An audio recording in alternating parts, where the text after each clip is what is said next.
rahsia. Cantik. Assalamualaikum warahmatullahi wabarakatuh. Alhamdulillahirabbil alamin. Wassalatu wassalamu ala asyrafil anbiya'i wal mursalin wa ala alihi wa sahbihi ajmain. Saya perkenalkan diri saya, Azrin Sabirin, Ketua Pegawai Eksekutif Wasiat Syok Sdn Bhd, sebuah syarikat yang khusus di dalam bidang pengurusan dan perancangan harta pusaka secara syariah, yang pertama dan the only one dalam Malaysia hari ini. Jadi dalam kesempatan tengah hari ini, yang mana saya ambil masa tuan-tuan dan puan yang ada di atas, tapi nampaknya macam gelap kat atas, mungkin tak ada orang lagi kot. So saya ambil kesempatan tengah hari ini untuk berkongsi sedikit ilmu yang saya ada bersama tuan-tuan tentang perancangan harta secara syariah. Yang mana hari ini biasanya bila cakap pasal perancangan harta ni, saya biasa kalau saya bagi taklimat atau penceramah kat mana-mana pejabat ke, bila sebelum masuk ke taklimat tu saya akan duduk dekat pintu dewan. Sebab apa? Sebab saya suka tengok audiens yang datang ataupun peserta pendengar yang datang tu, dia akan kata satu statement yang saya biasa dengar ialah, engkau banyak harta, kau duduk depan sekali. Aku yang tak ada harta ni duduk belakang sekali, kata dia. Sebenarnya yang belakang pula yang paling banyak sekali harta dia. Jadi apabila cakap pasal harta ni, kita biasa dengar perkataan-perkataan ataupun statement-statement seperti apa ni, dan kita juga biasa tengok cerita Tiga Abdul. Kita dibesarkan dengan cerita Tiga Abdul, dah beratus kali, beribu kali ditayangkan di TV. Dan atas sebab ini, kita orang Melayu Islam di Malaysia, kita mempunyai satu pandangan. Satu pandangan iaitu, kalau bab harta, kita tak boleh nak expedite. Kita tak payah nak uruskan cepat, kita tak payah nak agihkan cepat, ataupun tak payah fikir lagi. Sebab apa? Biasa yang saya dengar ialah, kalau bercakap bab harta, alah Cik Azrin, saya belum nak mati lagi. Itu biasa yang saya dengar lah. Itu statement-statement yang sangat, orang kata sangat biasa. So saya kalau dengar statement macam tu, saya akan cakap, okey, macam tu pakcik, sehari sebelum pakcik meninggal dunia, pakcik telefon saya. Jadi saya akan buatkan apa yang patut untuk pakcik lah, dokumen-dokumen apa yang pakcik rasa nak buat lah. Tapi dengan cara sehari sebelum tu lah, maknanya dia tahulah due date dia bila. Dan hari ni, tuan-tuan dan puan-puan, kita sedia maklum bahawa risiko ataupun ajal kita, nyawa kita hari ni, kalau saya nak gambarkan, kalau kita tengok dalam berita, saya tengok pagi tadi, tengok TV3, kes-kes bunuh dan sebagainya, Masya Allah. Malaysia ni dah sampai ke tahap dah macam Chicago dah, saya rasa. Nyawa ni begitu, nilainya begitu rendah, sebab boleh dibunuh anytime. Dan hari ni, atas sebab yang sama, kita juga, saya biasa jumpa juga yang mana bila bercakap bab harta ni akan kata, Cik Azrin, bila bab pusaka ni kita tak boleh lepas kematian terus nak cerita pasal pusaka, tak boleh. Sebab apa? Sebab kubur merah lagi. Saya kata kalau tanam dekat tanah merah, memang takkan bertukar warna lah sampai bila-bila pun. Maknanya merah ajalah. Kalau gitu bila baru kita nak uruskan pusaka ni? Sebab kita kena tahu bahawa harta yang Allah Ta'ala bagi pada kita, hari ni Allah Ta'ala murahkan rezeki kita. Tuan-tuan dan puan hari ni boleh pergi kerja, boleh bawa kereta yang selesa, boleh naik LRT, boleh naik motor dan sebagainya, duduk di pejabat yang selesa. Ini semua adalah rezeki yang Allah Ta'ala bagi pada kita. Dan akhir bulan kita dapat gaji. Dan yang mana rezeki yang lebih murah lagi, dapat pula bonus. Allah, rezeki murah betul. Jadi ini rezeki yang Allah bagi pada kita, hanya satu tujuan, iaitu untuk memastikan bagaimana cekapnya kita di dalam menguruskan harta kita, dan memastikan harta yang Allah Ta'ala bagi pada kita sebagai amanah di dunia ini dapat memberi berkat kepada kita semasa kita hidup dan juga selepas kita meninggal dunia. Jadi saya biasa jumpa hartawan bila kata, Datuk bila nak Datuk tolong senaraikan harta. Alah Azrin, saya bukan banyak harta pun. Dia ambil masa seminggu untuk senaraikan harta dia. Tak banyak harta, kata dia, seminggu. Dan saya kira memang tak banyak pun, ada dalam 20 juta. Seorang datuk saya jumpa di Bukit Damansara, 20 juta. Orang yang ada 20 juta puan, cakap dia tak ada harta. Kalau kita ni level mana? Kalau orang yang ada 20 juta kata dia tak ada harta, kita ni yang ada tak sampai sejuta ni level mana kita? Mungkin level miskin lah kot. Kalau yang itu pun tak dikata dia tak ada harta. Jadi hakikat dia hari ini yang saya nak kongsi dengan tuan-tuan ialah bagaimana nak manfaatkan sepenuhnya harta yang Allah tak bagi, harta yang Allah Ta'ala bagi pada kita ni. Tak banyak mana pada kita kata tak banyak, Allah Ta'ala bagi pada kita, macam mana nak manfaatkan supaya harta ni dapat memberi berkah kepada kita. Ini yang pasti, ya. Jadi ini semua contoh-contoh harta. Saya rasa tuan-tuan semua ada harta. Cuma bezanya antara kita semua dalam surau ni ialah nilai harta tu. Tapi kalau bercakap tentang harta di Malaysia hari ini, bagi orang yang berkerjaya seperti tuan-tuan dan puan-puan, saya percaya rumah tuan-puan ada tak yang kurang daripada 100,000 hari ini? Tak ada dah, betul tak? Rumah yang atas nama kita ni, yang kita beli, kita buat loan, kita beli, nilainya saya percaya tak ada yang bawah 100,000. Kalau saya pergi ke Jasin, kat Jasin tu pun rumah terai pun tak jumpa dah rumah bawah 100,000. Semuanya paling kurang pun 150 ataupun 180,000. Jadi adakah tuan-tuan nak cakap yang tuan-tuan tak ada harta? Nipu lah mana ya? Kan? Sebab dah ada rumah dah, rumah saja dah bernilai ratusan ribu ringgit. Dan ini semua contoh-contoh harta kita, simpanan kita, tabung haji kita, apa saja secara undang-undang, apa saja yang di atas nama kita, apabila berlaku kematian kepada diri kita, apa saja yang di atas nama kita akan dipanggil ataupun dianggap sebagai harta pusaka. Dan hari ini bercakaplah kita pun cakap dengan anak kita, besok abah dah meninggal, besok harta ni korang bagilah sama rata. Bagi tahu dekat anak yang sulung sekarang umur 20 tahun, tengah belajar lagi. Baiklah abah, nanti abah tak ada, besok saya bagikanlah. Dalam hati dia kata, abah aku dah buat biar dah. Dan ini biasa anggapan-anggapan kita. Jadi harta kita ni merupakan amanah dan tanggungjawab kita. Saya ada sebuah rumah, saya nak pastikan macam mana rumah saya ni boleh bagi manfaat kepada saya selepas saya meninggal dunia. Kita kena fikirkan cara macam mana. Tuan-tuan dan puan mungkin berfikir macam mana cara aku nak bagi, nak wakafkan ataupun nak sedekah ke, nak bagi kat surau, nak bagi kat masjid dan sebagainya. Besok anak-anak aku, isteri aku nak duduk mana pula. Jadi macam mana bentuk pengagihan ataupun distribution yang kita nak buat ke atas harta kita supaya harta tu dapat bagi manfaat kepada kita. Dan situasi harta pusaka orang Islam kita di Malaysia hari ni, 42 bilion harta pusaka terbeku. We are talking about 42 bil, bukan 42 mil. 42 bilion harta pusaka terbeku yang tidak dapat difaraidkan. Sebab apa? Sebab belum diuruskan. Sebab hari ini bila berlaku kematian, kena ada waris yang pergi ke amanah raya, pergi ke pejabat pusaka, kena pergi ke mahkamah tinggi dan sebagainya, mahkamah syariah. Proses undang-undang di Malaysia pun sudah cukup untuk membuatkan waris rasa fed up untuk nak uruskan pusaka. Setuju tak? Sebab apa? Saya percaya tuan-tuan yang dah kehilangan ayah dan ibu, yang dah meninggal, dah lalu dah proses pusaka. Betul tak? Ke belum buat lagi? Kalau belum buat lagi, saya akan minta tuan-tuan dan puan-puan uruskan segera. Sebab apa tuan-tuan? 3 tuntutan syarat selepas kita meninggal dunia. Yang pertama, ke bumi. Yang kedua, bayar hutang. Dan yang ketiga, agih harta pusaka. Tapi di Malaysia tuan-tuan, orang Melayu Islam di Malaysia hanya buat yang pertama, iaitu ke bumi. Ke bumi ni memang kita berat lah. Betul tak? Bila berlaku kematian macam sekarang ni pun, bila kita terima WhatsApp ke SMS ke kata kita kena ada kematian dan sebagainya, bergegas kita balik untuk ziarah untuk ke bumi. Itu tak payah risau, memang confirm settle cepat. Tetapi tak ada siapa yang bercakap tentang hutang arwah, kecuali sebelum diangkat jenazah keluar daripada rumah, adalah seorang wakil daripada waris yang umumkan. Itu kalau siapa yang datang ziarah tahulah. Yang tak datang ziarah, yang tak tahu tentang kematian, hutang kita, hutang wajib dibayar tak? Wajib. Tak ada isu, tak ada kedudukan di mana hutang makruh bayar, harus bayar, tak ada. Hutang wajib tuan. Upah haji, zakat, nazar, kafarah, hutang dengan kawan ni, kita berkawan ramai tempat kerja. Dan sebab itu bila pergi makan, bila seorang bayar, kena make sure dia betul belanja memang kita makan, bukan kita berhutang kan dia. Kalau tidak kita berhutang kan dia. Kau belanja ni? Betul. Aku belanja. Okey, murah rezeki kau. Hutang wajib dibayar. Dan apabila kita meninggal dunia, hari ni saya percaya kita semua ada hutang. Saya sendiri pun ada hutang juga. Beli rumah tak ada beli cash. Kalau beli cash ada cara. Parah pula saya nak membayar ni. Kan? Kita ada hutang. Hari ni bila saya meninggal dunia, saya macam mana saya nak pastikan hutang yang saya ada ni dibayar? Upah haji saya, zakat saya, nazar kafarah saya, siapa yang nak bayar? Hutang kredit kad saya, siapa nak bayar?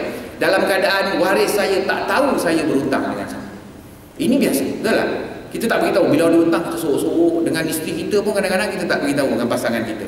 Kalau perempuan kadang-kadang beli Herbalife bayar ansur, beli bahan kemas bayar ansur kan, terlupa nak beritahu suami kan. Hutang wajib dibayar.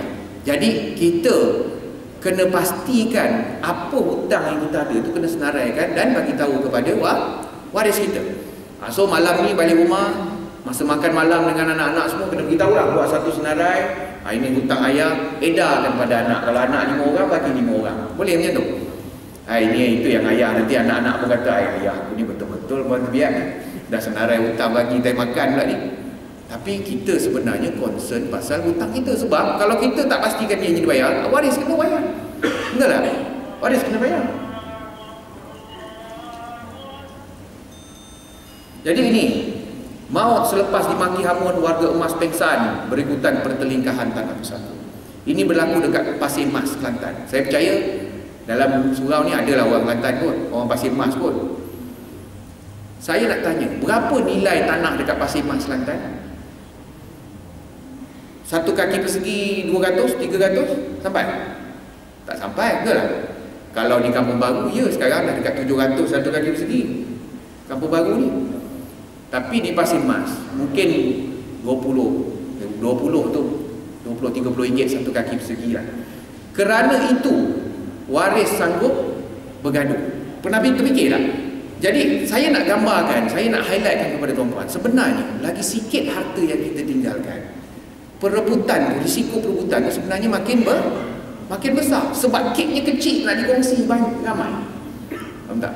Jadi kalau kes orang hartawan tinggalkan 20 juta, 30 juta, anak dia busuk-busuk pun rebut-rebut. Kalau seorang kalau 20 juta, anak 5 orang pun busuk-busuk, kalau bagi sama rata seorang dah berapa dah? Betul tak? Dah 4 juta boleh upah keluar, tak perlu nak memaki-maki ni. Betul? Ini berlaku di Pasir Mas. Ini anak kemuka tuntutan harta terhadap ibu kandung. Kalau kaum ibu di atas sana, saya dah nampak dah, jemaah muslimah. Kaum ibu pernah terfikir tak, anak kandung saman kita sebab nak rebut harta suami, arwah suami kita. Anak kandung, bukan anak angkat, bukan anak tiri, anak kandung. Yang dikandungkan, yang dibawa dalam perut selama 9 bulan. Yang itu saman kita. Kita semua beranggapan bahawa kita ada anak-anak, insya-Allah kita doakan yang terbaik untuk anak-anak. Betul tak? Kita akan dapat, kita sentiasa lepas sembahyang kita akan berdoa dengan Allah Ta'ala, kita minta dikurniakan waris yang bertakwa dan selalu mendoakan kita lepas kita tak ada. Ini semua ibu bapa saya tahu macam mana bila ada anak ni. Tetapi dalam hakikat dia, hari ini kita terlupa satu perkara. Kalau macam saya ni, anak saya yang sebelum baru umur 11 tahun. Dia umur 11 tahun sehingga dia habis belajar. InsyaAllah kalau dia tamat degree lah, paling maksimum sekarang ni, kalau kata average sekarang ni degree lah, diploma pun dah tak berapa pandang lah sekarang. Minimum sekarang dah jadi degree kan. Degree tu paling kuat dia habis pada umur 21 ataupun 22 tahun. Dia lepas 22 tahun, katalah dia kerja 3 tahun, 4 tahun, 26 tahun.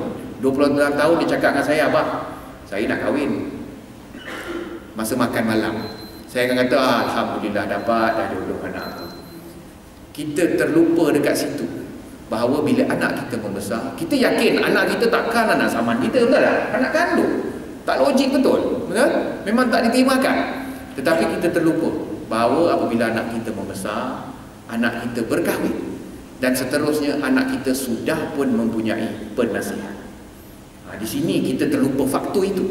Kalau penasihat ni menasihatkan yang baik, maka insya-Allah dia akan jadi yang baik. Tapi kalau di sebaliknya, inilah yang berlaku. Sebab itu faktor-faktor ipaduai, mertua, pasangan dan sebagainya, ini semualah yang menyebabkan hubungan antara keluarga tetap kerana harta pusaka. Ini abang maut ditetak adik gaduh rebut harta pusaka. Kita dengar na'udzubillah min zalim. Takkan dia akan jadi, jangan harap janganlah jadi kat anak-anak. Ini pula berlaku kat Pontian. Tanah kat Pontian berapa tuan-tuan? Ini saya nak tanya ni, dia tak berlaku dekat Jalan Duta, tak berlaku kat taman Duta Mas, dekat Bandar Damansara, tak ada. Ini berlaku di kampung. Waris sampai bertetap nak rebut harta kita.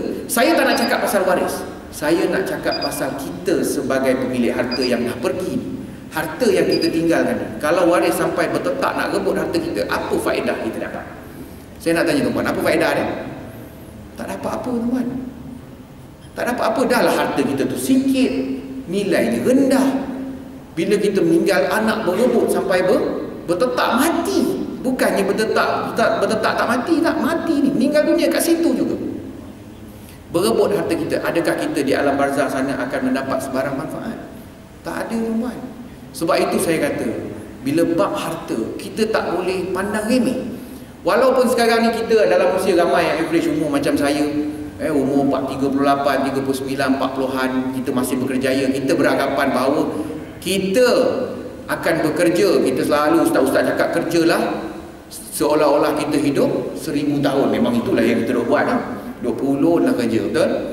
Tetapi kita terlupa bahawa harta yang kita collect, yang kita dapat sepanjang kita bekerja ni, mencari rezeki, harta inilah sebenarnya satu dugaan kepada kita.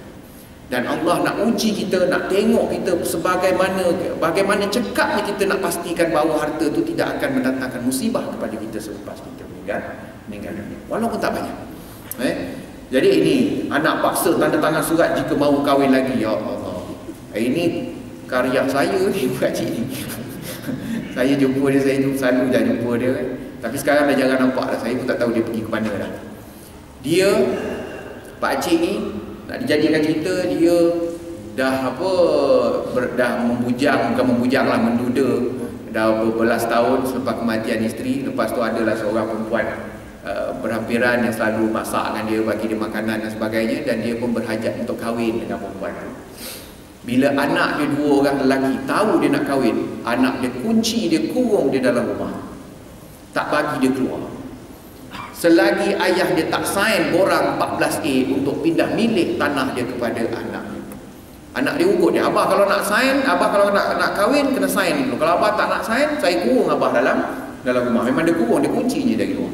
Kes ni jadi kes polis ni. Kita dengar, mak, ya Allah, ni anak lelaki ni, bukan anak perempuan, anak lelaki. Anak lelaki tuan-tuan dalam faraid dipanggil sebagai waris asobah. Tahu mana asobah? Asobah ni maksudnya waris yang menghabiskan. Maksudnya memang dia lah penghabis harta kita. Saya pasti tuan-tuan setujulah kan.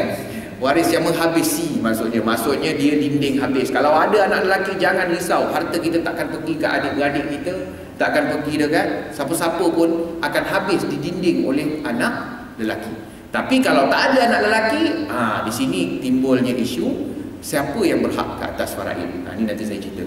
Jadi kes-kes macam ini, 2 beranak berebut tanah, dan banyak lagi lah sebenarnya. Kalau kita baca dalam internet, banyak lah. Sekarang saya tak baca surat khabar lah, saya pun dah baca online je semua. Malah beli surat khabar lah. Jadi ini perkara-perkara yang kita perlu renungkan. Kita semua ada anak-anak.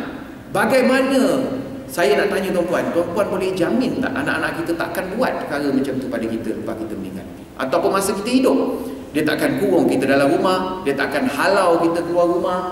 Bila kita dah transfer kepada nama dia, boleh jamin tak? Siapa boleh garanti, Cik Azlin, anak saya confirm tak akan buat macam tu? Boleh jamin? Kalau boleh, insya-Allah, alhamdulillah. Tapi kalau dalam keadaan sekarang, saya percaya jawapan dia ialah tidak boleh. Sebab itu Allah Ta'ala bagi kita rezeki untuk pastikan harta kita tu dimanfaatkan sepenuhnya oleh kita sebagai pemilik harta semasa kita hidup. Seterusnya, selepas kita meninggal dunia, barulah hak pusaka tu dapat dekat waris-waris kita mengikut hukum faraid. Saya nak cerita faraid. Ni kalau ada sebarang masalah ataupun pertanyaan yang tuan-puan nak tanya saya, boleh SMS kat nombor ni. InsyaAllah nanti Saudara Haji Supian akan bagi saya soalan tu, saya akan jawab sekali lah. Kita buat soal sesi jawab. Ini sesi soal jawab selepas ni. Jadi dalam Islam, dalam agama kita, sebenarnya tak ramai yang tahu bahawa kita ada beberapa kaedah bagaimana nak pastikan harta kita. Yang pertama, dapat dekat orang yang kita nak tanpa melanggar hukum syarak. Kedua, dapat memastikan bahawa harta kita diperuntukkan untuk amal jariah, untuk kita nak bagi wakaf, sedekah dan sebagainya. Dalam agama kita dah ada dah. Cuma hari ini di Malaysia tak ramai yang explore. Sebab itu saya berbalik kepada surah An-Nisa di dalam Al-Quran, ayat 11, 12 dan 176. menyatakan dengan jelas tentang hukum faraid. Betul? Saya percaya tuan-puan semua tahulah hukum faraid apa, tapi tahu tak struktur faraid kita berapa? Kalau tuan-puan, kalau diri kita ni, kalau saya contoh, saya ada 5 orang waris. Saya punya emak, saya masih ada emak, ibu saya, ayah saya dah tak ada. Saya ada isteri saya ada 3 orang anak, 2 lelaki, 1 perempuan. Bila saya meninggal dunia, secara teknikalnya, apa saja yang di atas nama saya, dalam geran kereta, geran rumah, akaun bank, apa saja simpanan saya, tabung haji dan sebagainya, takaful apa semua ni, secara automatik bila saya meninggal dunia, kesemua harta saya jatuh kepada waris-waris saya mengikut hukum faraid. Jadi mak saya, ibu saya akan dapat 1/6, isteri saya dapat 1/8, baki akan dibahagi 3 bahagian, 2 bahagian anak lelaki, 1 bahagian anak perempuan. Ini faraid. Jadi kita ni semua ada struktur faraid masing-masing. Suami dan isteri struktur faraid berbeza, tak sama. Suami lain, isteri lah lain. Suami meninggal, isteri dapat 1/8. 1/8 ni puan-puan kalau isman. Kalau istu 1/16. Kalau isteri 1/24, isfor 1/30, 36. Itu yang makcik kat Kuala Pilah tu kata, tak apa Cik Azrin, makin banyak dia dapat pun. Dia tengok nombor dia makin besar, dia ingat makin banyak dia dapat. Saya pelukir gambar kek makcik 1/6, 1/8 banyak ni, 1/16 banyak ni. Ini tak betul ni Cik Azrin. Dia kata tak betul pula. Mula-mula dia tak sabar dah nak suruh suami dia kahwin lain sebab dia ingat dia dapat banyak. Rupanya bahagian dia dikongsi separuh. Jadi bila berlaku macam ni, orang perempuan selalu jumpa saya. Sebab itu bila bab pusaka ni, orang perempuan ni sebenarnya yang paling peka dan yang paling orang kata cautious ataupun yang paling berhati-hati. Sebab apa? Bila suami meninggal dia dapat 1/8. Cik Azrin, sikit 1/8. Saya kata makcik, memang sikit sebab itu bahagian yang paling kecil dalam faraid. Ibu mertua dan ayah mertua pun dapat 1/6, tapi isteri dapat 1/8. Baki dapat dekat anak lelaki yang paling banyak dan kemudian anak perempuan. Saya tanya orang perempuan, setuju tak dapat 1/8? Semua diam. Saya tanya lagi, setuju tak? Setuju. Bunyi macam tak berapa nak ikhlas kan? Setuju kata kan? Sebab dalam Quran, sebab kita kena faham tuan-tuan, tidak ada hukum yang sejelas-jelasnya selain daripada faraid yang Allah Ta'ala turunkan dalam Al-Quran. Sebab apa?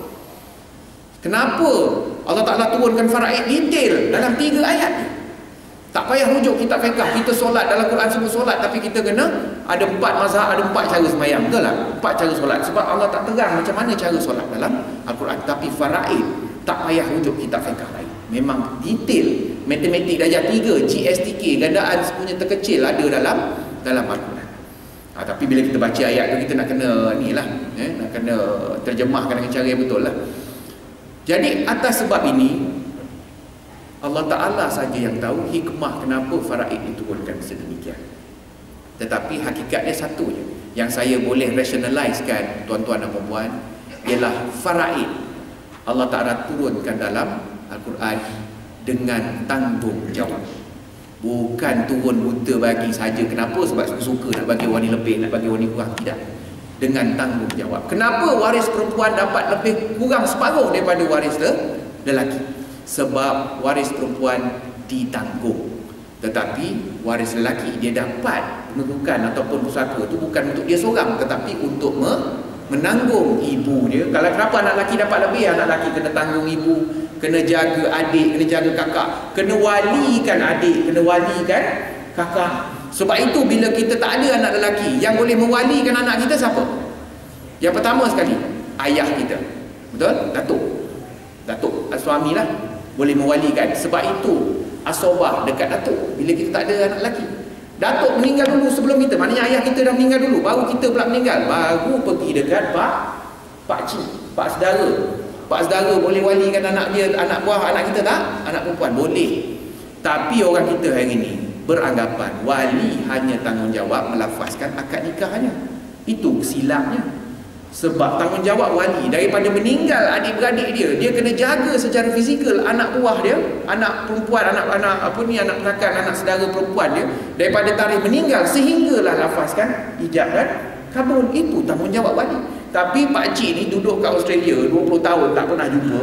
Tiba-tiba bila ayah meninggal, tengok kira-kira bagian faraid Pak Cik tak banyak lah, adalah dalam 30-40 ribu. Lepas dah tiket pergi balik daripada Australia kan.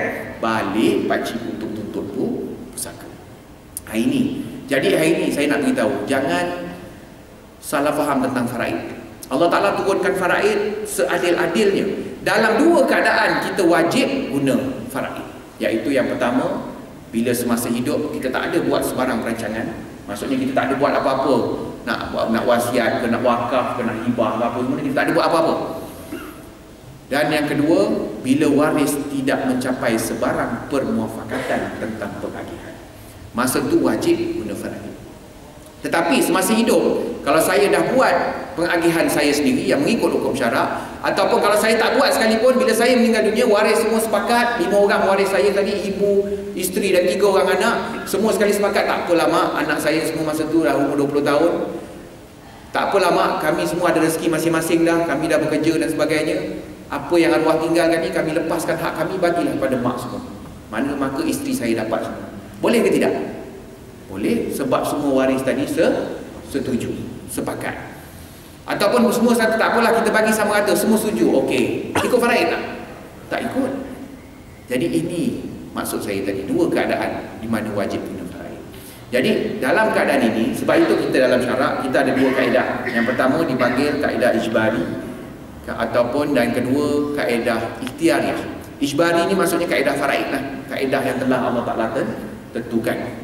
Dan ikhtiariyah ni maksudnya kita berusaha semasa kita hidup, apa kaedah ataupun kita berikhtiar macam mana cara kita nak bagi harta kita mengikut apa yang kita nak, kehendak kita. Itu yang kita pun tengoklah cerita drama Wasiat Farid Kamil, kita tengok cerita Tiga Abdul. Saya sebenarnya nak cadangkan kepada Finas ataupun lembaga penapisan filem, tapi itu untuk filem je kan. Untuk drama saya tak tahulah kat mana pula saya nak cari kan. Kalau nak buat cerita berkenaan tentang wasiat, tolong buat study dulu. Sebab apa? Drama-drama wasiat yang kita tengok dekat dalam TV hari ni, drama-drama Melayu, wasiat yang dimasukkan dalam drama tu semuanya terpesong. Terpesong maksud saya salah persepsi, di mana kita beranggapan bahawa wasiat ni sesuatu yang kita nak bagi harta kepada siapa? Waris kita. Betul tak? Dalam syarak tuan, tidak timbul ataupun tidak wujud wasiat kepada waris. Rujuklah mana-mana ustaz yang lebih handal daripada saya. Memang ramai lah yang handal di luar sana kan. Tanya, ada tak wasiat untuk waris? Tak ada.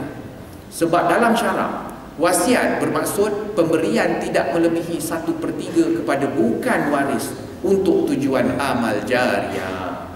Saya Azrin Sabirin nombor IC sekian-sekian dengan ini berwasiat agar 1/3 daripada harta pusaka saya disedekahkan kepada Masjid KLCC Asy-Syakirin. Bila saya meninggal dunia, 1/3 wajib ditolak dulu sebelum faraid. Nampak? Itu wasiat. Kalau saya buat wasiat, bismillahirrahmanirrahim, saya Azrin Sabirin dengan ini berwasiat seperti berikut. Rumah saya bagi pada isteri saya. Kereta saya bagi pada anak nombor 1. Motor saya bagi anak nombor 2. Basikal saya bagi anak nombor 3. Anak saya nombor 3 sekarang umur 8 tahun. Saya meninggal esok, ditakdirkan Allah Ta'ala panggil saya esok. Anak saya umur 8 tahun dapat basikal harga 5,000. Seronok tak? Seronok. Budak umur 8 tahun dapat basikal 5,000, mana tak seronok? Tetapi 20 tahun